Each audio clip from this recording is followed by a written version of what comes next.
G'day again everyone, welcome back to the vlog. It's currently 5:45 AM here in Melbourne and I woke up like literally 15 minutes ago.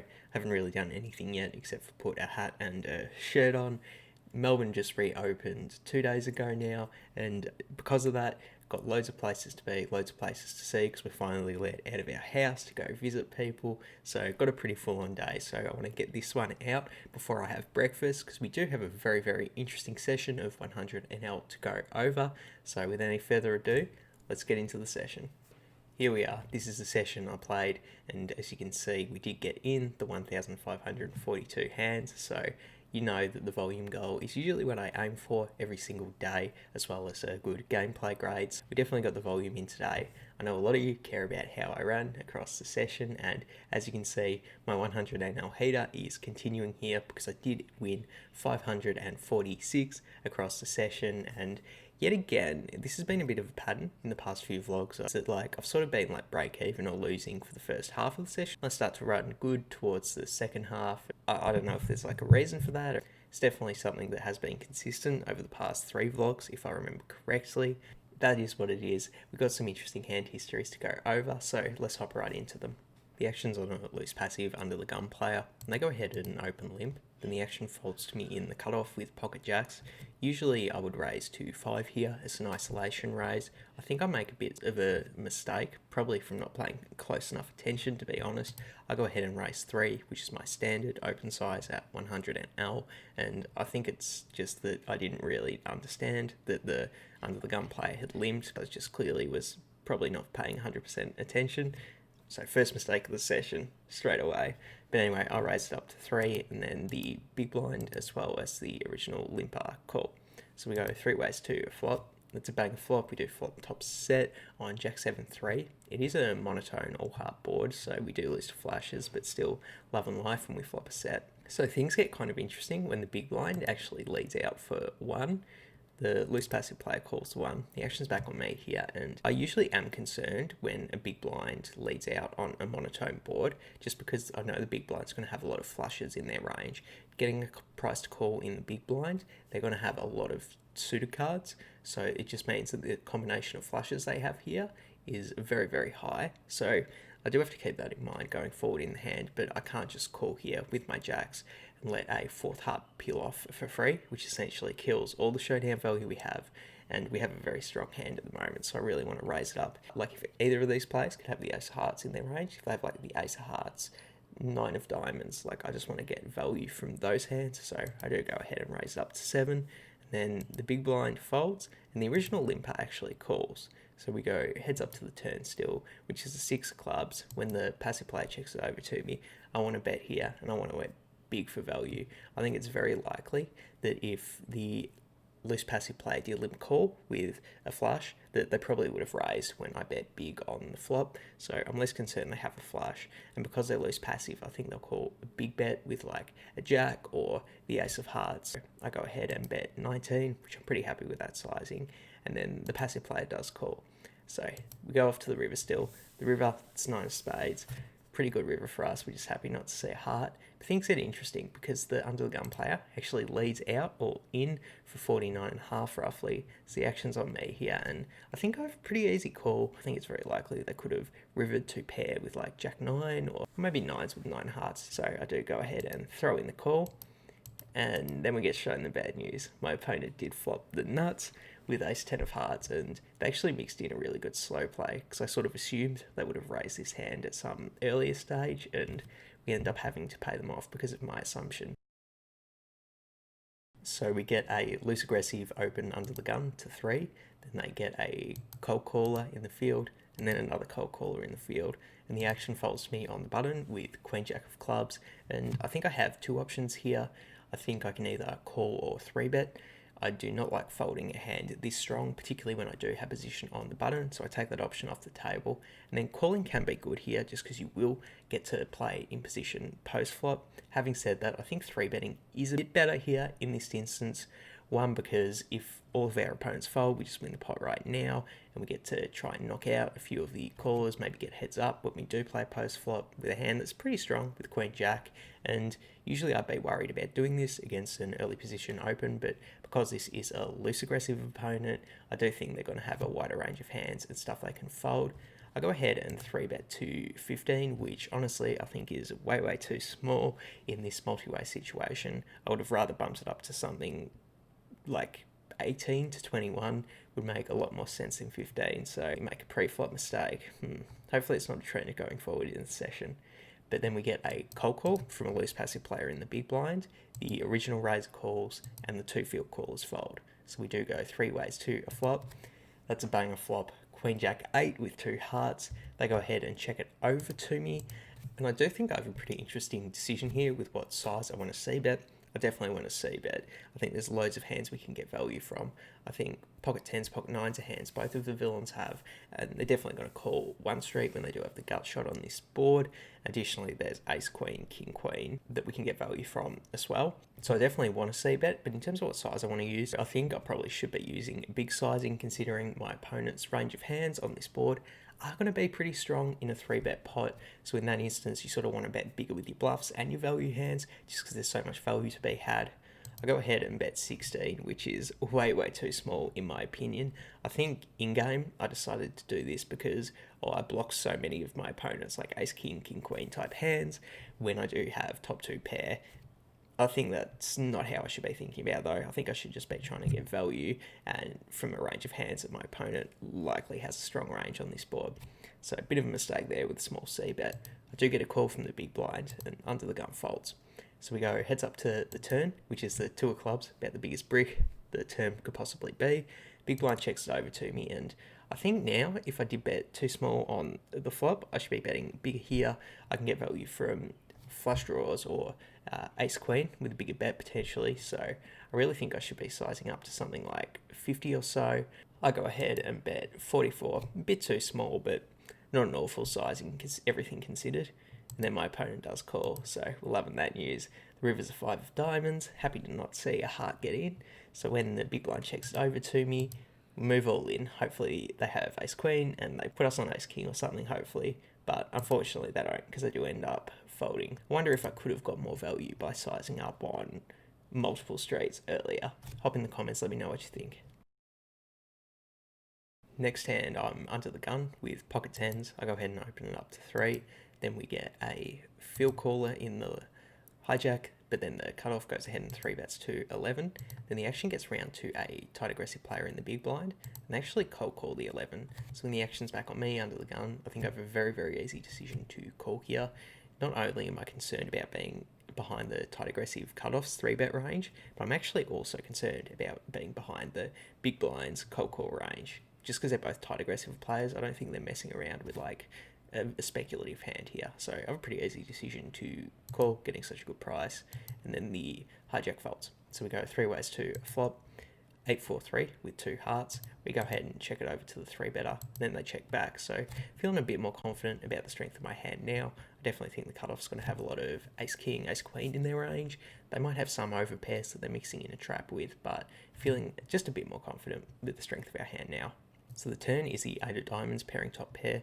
The big blind checks now, so feeling even more confident because I think they might bet an overpair here, even though the turn is a bit scary. So when the action's on me, I want to bet out for a bit of value.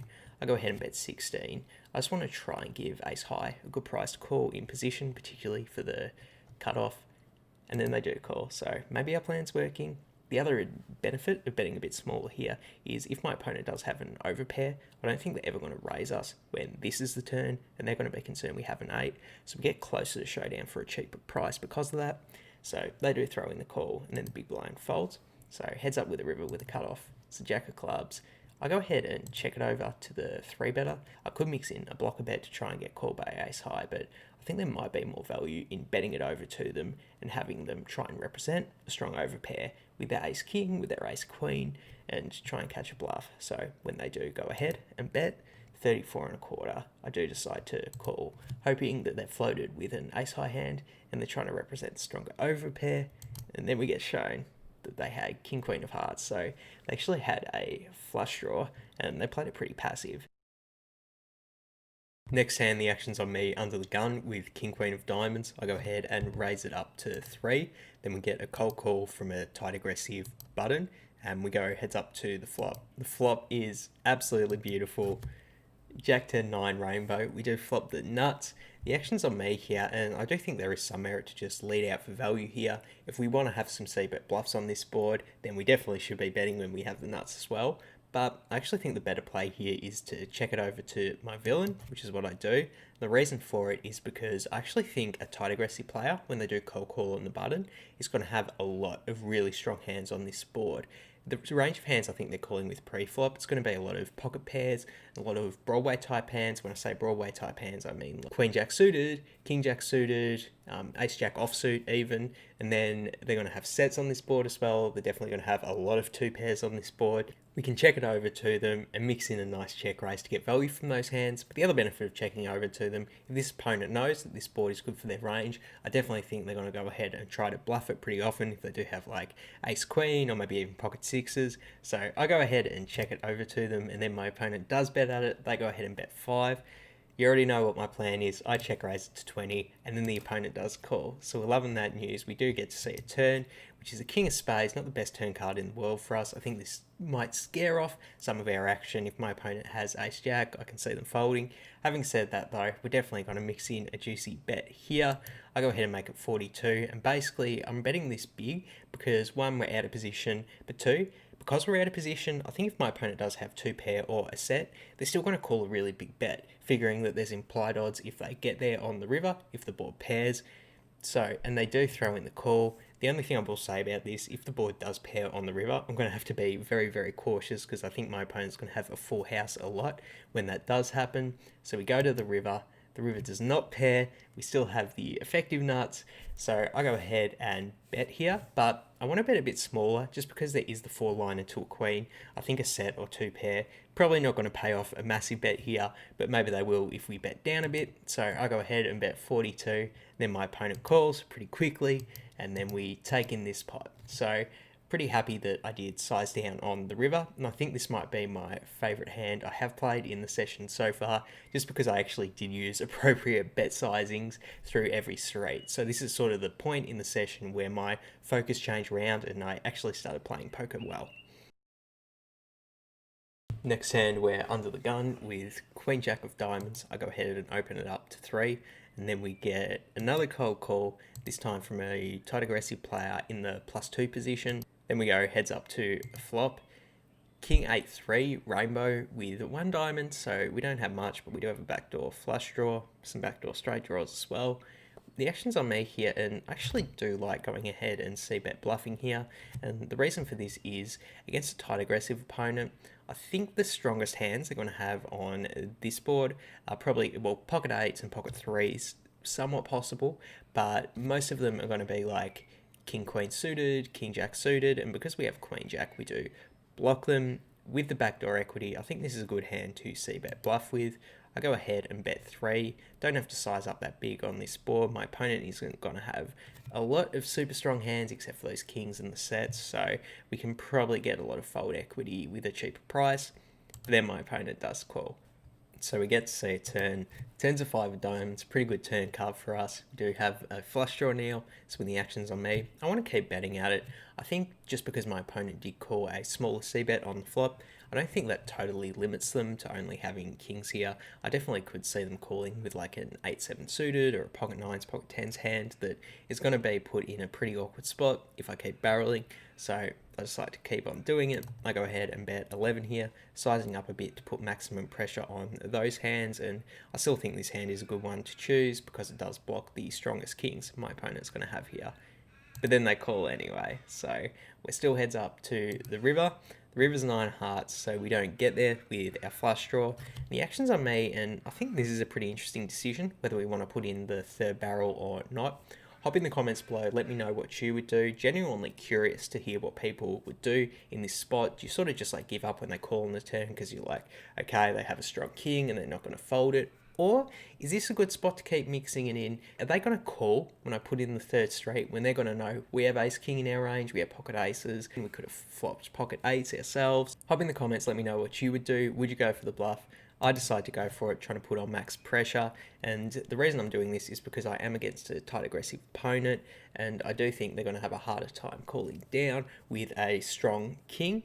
I've had many instances in the past where I've triple barreled with pocket aces or ace king or even king queen here, and I feel like I get a lot of folds. So if it's a spot where you're getting a lot of folds, you definitely want to mix it in with some bluffs as well. And this hand, it's good to bluff with the Seni, so I go ahead and bet 29, pretty big, trying to represent ace king or aces, and then my opponent calls with king jack. So unfortunately the bluff didn't work in this instance, but as always, very curious to get your feedback if you think this bluff is good or you don't. I'm really undecided myself, to be honest. Like I said, I do feel like I see a lot of instances where opponents will fold a strong king to 3 barrels here. This opponent wasn't one of them. Maybe they're a bit more stationary than the others, or maybe they're a bit smarter and they realise that I'm bluffing in this spot. So hop in the comments, let me know what you think. So this is going to be the last hand we go over this session, and as I'm prone to do in these vlogs, I have left the best one for last, at least in my opinion. So the action's on a loose passive under the gun player. They go ahead and open limp, as does a loose passive player in the cutoff, and then yet another loose passive player in the small blind limps as well. So the action's on me with king jack offsuit in the big blind, and already I think this is an interesting decision.